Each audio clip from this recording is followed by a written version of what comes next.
Ronald Reagan once asked the question, why should we be frightened? No people who have ever lived on this earth have fought harder, paid a higher price for freedom, or done more to advance the dignity of a man than the living American. After spending this past week in Washington, D.C., I believe we began to understand what President Reagan meant. The thing that struck us the most was the feeling you get from being literally surrounded by monuments commemorating the achievements of great Americans. As we learn lessons of inspiration and sacrifice from our past, we also considered the current sacrifices of our generation.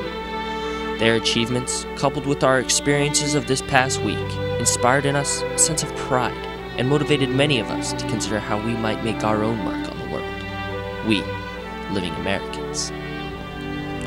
The Carlsbad High School football team went to Washington, D.C. with one focus: to play a football game. We won that game, beating the #1 team in New York 35-26. But we left Washington, D.C. with more than a win. We left there with a newfound pride and a sense of respect for the men and women who founded this great nation. Of course, you read about our nation's capital and its history in your books at school, but nothing you read in a book will help you fully understand the things America has endured. It's something you have to experience for yourself, and it's an adventure that will live in our hearts forever.